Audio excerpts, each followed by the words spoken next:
With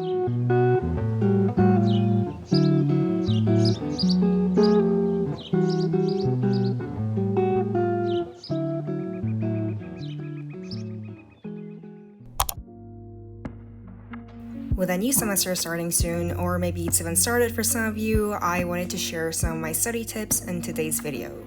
These are habits and tricks I've learned over the years that I think help me become a better or more efficient student and a learner. I try to make these tips pretty general and applicable to most subject areas, but let me know in the comments if you want to see anything specific, like a specific subject, standardized test, etc. Without further ado, let's get started.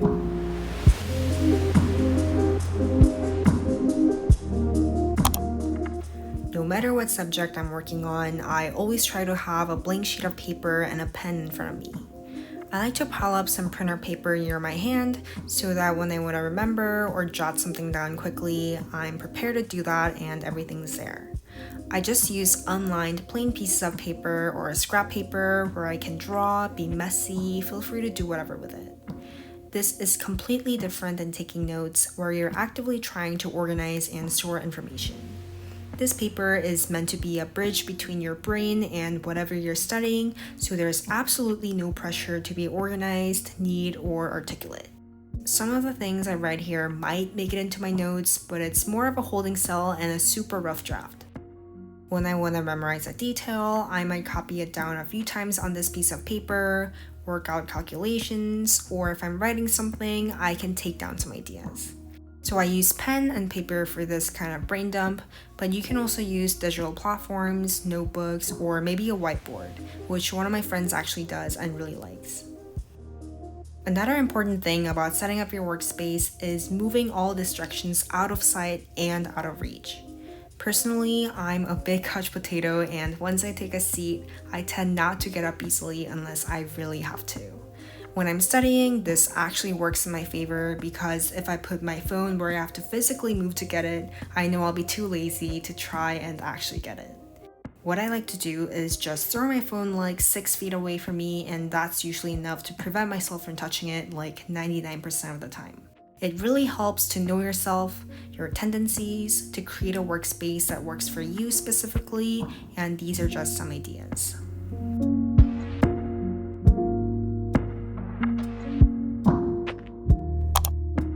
I like to keep my notes in the same format across most of my subjects. This makes it easier for me to go back and find notes later, and also saves time for future study sessions because every time I sit down to study, I'll note a drill. It creates this sort of a mental shortcut that saves us a lot of time, thinking, and planning. I consistently use the same note-taking structure with 1 black or blue pen and 3 highlighters. I've assigned different degrees of importance to each color, so for example, yellow is super important and I use it for headings and keywords, while the other 2 colors are smaller subtopics. If I'm running out of categories or colors, I'll add green and red sometimes. But generally, my notes do look pretty similar across the board as I try to standardize my note-taking process. It really becomes your own ritual after a while, and I think it's worth investing some time into finding a format that you like and sticking with it.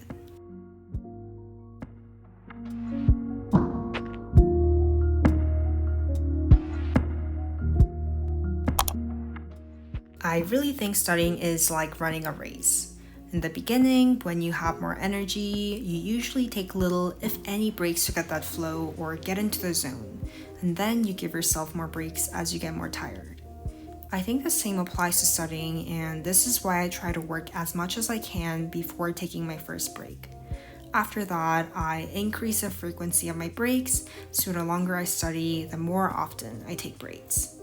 This means my study durations could be anywhere from 30 minutes to 3 hours, depending on my condition and, most importantly, how long I've been working for. I did try the Pomodoro method before, where you work 25 minutes and take short breaks in between, but the rotations were a little too fast for me. In general, I find it more difficult to start a study session, get my brain rebooted, and enter the headspace, so I like to minimize the number of times I have to restart the entire process. For me, that's by working in longer blocks of time, usually in hour units. And another thing is that breaks can be dangerous because I sometimes get a little too comfy and just end up taking an indefinite break, so I try not to take that risk. By the same line of reasoning, I think it's good to have a glass of water, a piece of chocolate, or anything else you might need quickly to minimize the number of times you get up and move away from the desk.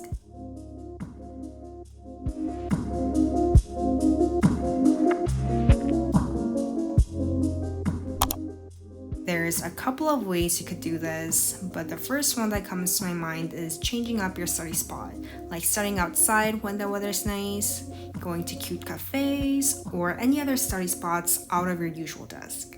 This is not only physically refreshing, but might also give you new bursts of energy, inspo, or perspectives you haven't thought of before. Especially when I'm writing essays or doing something creative, I like to work in different spots to get the juice flowing and change things up once in a while. Another way you could spice things up is by making a study playlist.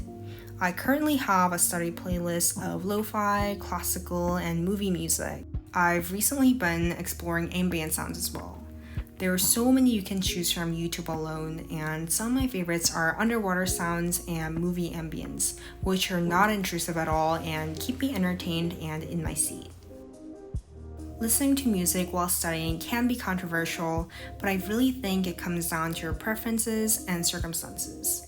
I also listen to music situationally. When I'm doing something that needs a lot of mental power and involvement, like a difficult problem set or a practice test, I usually don't listen to any music. With practice tests, it's extra important to create a similar environment to the actual test, so I would recommend working without music for those to best simulate what it's actually gonna be like in the test room. But if you're doing something more passive, like reviewing lecture notes or reading, I do play some music in the background. Music, especially songs with lyrics, can sometimes be distracting, but it's also a great tool for starting out a study session because it can get you excited and in the mood for studying. That was a lot, so here's a quick rundown of what I think about music and studying. 1. It's good when you're working on something passive. 2. It's not good when you're doing something that involves a lot of your brain, like taking a practice test. And finally, music helps you start a study session.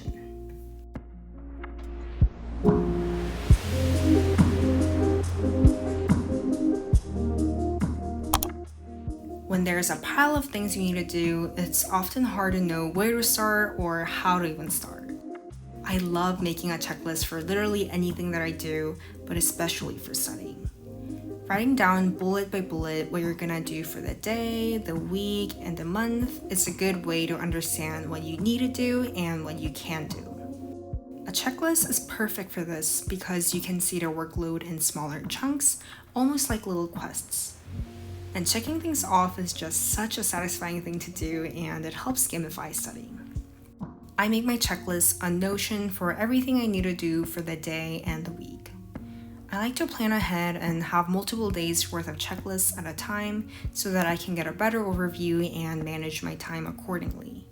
During exam season, I might make a more extensive series of checklists that spans a few weeks so that I can plan further in advance. The reason why I set specific goals rather than timing myself is because when I have tangible goals, it forces me to focus and get things done efficiently instead of just filling up the time.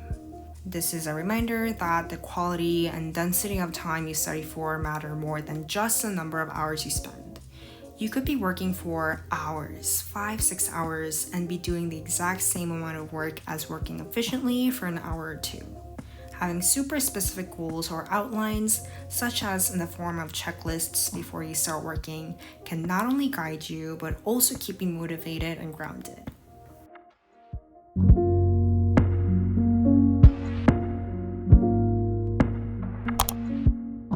Sometimes in school, people glorify sacrificing sleep, pulling all-nighters, and I also did at one point, but I think that kind of culture should completely be changed.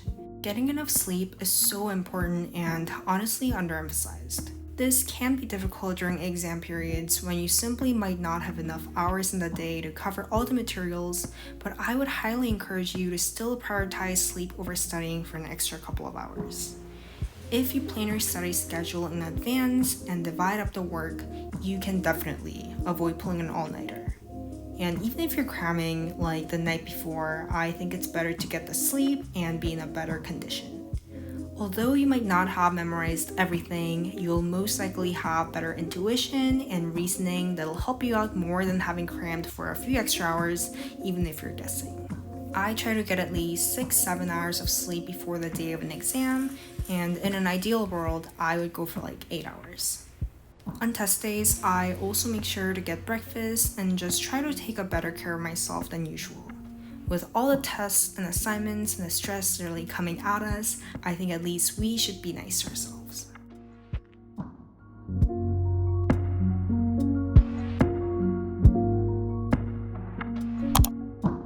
Getting our hands dirty and actually doing practice problems manually is really important. I'm sure everyone's looked at a math problem and just thought about how to solve it, but not actually solve it. I've also done that so many times and learned the hard way that this usually doesn't cut it. This tip's pretty simple and maybe obvious, but easier said than done. Doing practice problems again is also really important. Even if you get it right the first time, it's always best to try the same problem again just to make sure. In elementary school, I had this one teacher who told us to quintuple check. Not even double check or triple check, but quintuple check our work before handing in any homework or test. I was a pretty innocent child and actually did that for years. Now, I think 5 times might be a little excessive, or we might run out of time trying to do that, but the idea behind it is still really good. This might sound kind of bad, but when you're studying or taking tests, that's the time to keep doubting yourself. I'm not saying that you shouldn't be confident. You should, of course, be confident that you're gonna learn and do well, but you shouldn't be confident that you know the answer to a problem. I think it's much better to do a whole bunch of sanity checks than doing it wrong at the end of the day. And while you do the practice problems, keep asking yourself these questions. What did I just read, or what did I just study? This helps you study actively, making sure you're engaged and actually retaining things. If there's a test coming up, you could also pretend to be a test maker and be extra careful and mindful of what you're studying.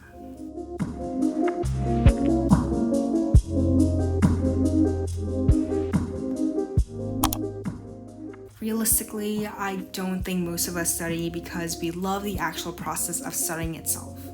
We may come to enjoy it, but it's probably not what ultimately motivates us.